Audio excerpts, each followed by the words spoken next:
Bismillahirrahmanirrahim. Assalamu alaikum dear students. Today my lecture is on integral of Laplace transform of a function. यानी आपने Laplace transformation of the function यानी किसी function का जो आपको Laplace दिया होगा आपने उसका इंटेग्रल फाइंड करना है। प्रीवियस वीडियो में हमने इंटेग्रल का लेप्लास फाइंड किया था, तो इस वीडियो में हम लेप्लास ट्रांसफॉर्मेशन का इंटेग्रल कैलकुलेट करेंगे। तो इसका फार्मूला ये है कि अगर आपके पास किसी भी फंक्शन एफ टी का जो लेप्लास है अगर वो एफ बार ऑफ एस है, तो then f t over t का जो लेप्लास होगा वो बराबर होगा एस टू इन्फिनिटी और एफ टी का लेप्लास यानी f bar u d u. यानी अगर आपके पास एफ टी का Laplace f bar of s है तो आपने एफ बार यू का जो इंटीग्रेशन लेनी है s to infinity d u, वो बराबर किसके होगी? Laplace of f t over t के। Provided that f t over t की जो लिमिट है वो अप्रोचिंग टू ज़ीरो यानी एग्जिस्ट करेगा, यानी ये ज़ीरो भी हो सकती है और नॉन ज़ीरो भी हो सकती है। तो इसमें देखें हमारे पास बाय डेफिनेशन के मुताबिक एफ बार ऑफ एस जो है वो बराबर होता है ज़ीरो टू इन्फिनिटी ई की power minus s T f t d t. तो जहाँ जहाँ आपके पास एस है वहाँ आप यू रिप्लेस कर दें, तो ये बन जाएगा एफ बार ऑफ यू बराबर है ज़ीरो टू इन्फिनिटी ई की power minus u t f t d T. क्योंकि अब देखें हमने एफ बार यू की इंटीग्रेशन लेनी है एस टू इन्फिनिटी, तो आप दोनों तरफ इंटीग्रेशन ले लें s to infinity f bar u की भी, और इधर भी आ जाएगा s to infinity e zero to infinity e की power minus u t f t d t. तो अब देखें क्योंकि ये दोनों डेफिनेट इंटेग्रल आपके पास हैं, तो डेफिनेट इंटेग्रल के अंदर अगर लिमिट्स कांस्टेंट होती हैं तो हम उनको इंटरचेंज कर सकते हैं। तो आप इसको इंटरचेंज कर दें, आप ज़ीरो टू इन्फिनिटी वाली जो इंटीग्रेशन है उसको आप बाहर निकाल लें और एस टू इन्फिनिटी वाली जो लिमिट है उसको आप इनसाइड कर दें, तो ये हो जाएगा s to infinity f t e की power minus u t d T,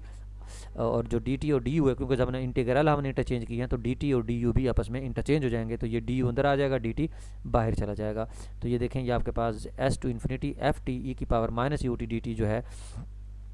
इसमें से देखें ये ज़ीरो टू इन्फिनिटी और ये आपके पास एफ टी वैसे ई की power minus u t over t minus t, यानी उसका जो आपने डेरिवेटिव लिया है ये limit from s to infinity d t, यानी ये जो है आपके पास इसके बराबर हो जाएगा और बराबर होगा which is equal to zero to infinity f t. तो ये हो जाएगा ई की पावर माइनस, जब फंडामेंटल थ्योरम लगेगा तो अपर लिमिट से आपके पास आंसर ज़ीरो आ जाएगा। हॉपिटल रूल के मुताबिक जब लोअर लिमिट पुट करेंगे तो ये आपके पास आएगा ई की power minus s t over t. तो ये आपके पास क्या बनेगा f t over t into e की पावर माइनस एस टी, तो एफ टी ओवर टी का ये लेप्लास कैलकुलेट हुआ है। तो इस पर इन्होंने क्योंकि यहाँ देखें फर्स्ट फंक्शन जो है वो वैसे रख दिया और इसकी इंटीग्रेशन ली है, फिर जब इंटीग्रेटेड फंक्शन लेंगे और पहले फंक्शन का डेरिवेटिव लेंगे तो वो अप्रोचिंग टू ज़ीरो हो जाएगा, क्योंकि हमें ऊपर शर्त दी हुई है कि एफ टी ओवर टी की जो लिमिट है वो ज़ीरो है। तो इस वजह से आपके पास वो जो है वो दूसरी टर्म उन्होंने नहीं लिखी, यहाँ से उन्होंने एक टर्म लिखी है और ये आपके पास एफ टी ओवर टी का जो लेप्लास है वो एफ बार यानी एफ टी के जो लेप्लास की इंटीग्रेशन जो है उसके बराबर है। अब जैसा कि देखें ये क्वेश्चन है वो कहता है अगर साइन के टी ओवर टी का लेप्लास कैलकुलेट करें, तो हमारे पास तो कोई फार्मूला नहीं है इस तरह के फंक्शंस को लेप्लास कैलकुलेट करने के लिए, तो हम इस वजह से क्या करेंगे, हम इसको कैलकुलेट करेंगे। तो हम जानते हैं ये साइन के टी ओवर टी है, तो साइन के टी का लेप्लास हमें पता होना चाहिए। तो साइन के टी का जो लेप्लास होगा वो होगा के ओवर एस स्क्वायर जमा के स्क्वायर। तो देयर फॉर साइन के टी ओवर टी का जो लेप्लास होगा वो क्या होगा, जो आपने ये एफ टी का लेप्लास कैलकुलेट किया इसको इंटीग्रेट कर दें फ्रॉम एस टू इन्फिनिटी, तो बाय फार्मूला तो लेप्लास ऑफ साइन के टी ओवर टी का जो लेप्लास होगा वो साइन के टी की इंटीग्रेशन होगी, साइन के टी के लेप्लास की इंटीग्रेशन होगी फ्रॉम एस टू इन्फिनिटी। तो ये यू के लिहाज से ले रहे हैं तो के कांस्टेंट आ गया बाहर आ गया, तो one over you square plus के स्क्वायर की जो इंटीग्रेशन होगी वो वन ओवर के into ten inverse u over के होगी, तो वो के से कैंसिल आउट हो जाएगा, तो ये बनेगा tan inverse u over k limit from s to infinity. तो जब हमने इसके अंदर अपर लिमिट पुट की इन्फिनिटी तो टेन इन्फिनिटी जो होता है वो 90 डिग्री होता है वो पाई बाय टू आ गया, जब लोअर लिमिट पुट की तो minus tan inverse s over के हो गया। तो ये हमारे पास एक फार्मूला होता है कि tan inverse x plus cotangent inverse x बराबर होता है पाई बाय टू, तो ये pi by two minus tan inverse s over k जो है वो बराबर हो गया कोटेंजन इनवर्स एस ओवर के बराबर, तो ये आपने याद रखना।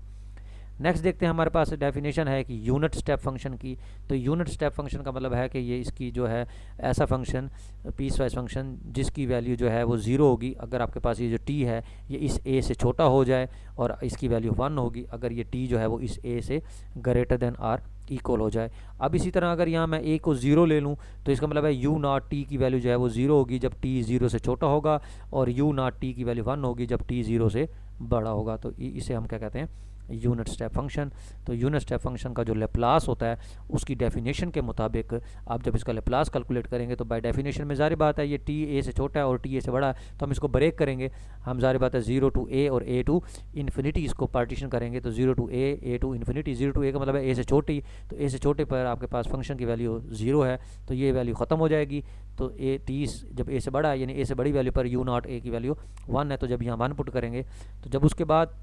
ज़ाहिर बात है ये टर्म ख़त्म होगी तो सिर्फ यही टर्म बची। तो इसकी जो इंटीग्रेशन ली ई की power minus s t over minus S आएगा, तो फंडामेंटल लॉ लगाया तो उसका आंसर जो आया वो आया ई की power minus A S over S. तो ये आपके पास यूनिट स्टेप फंक्शन का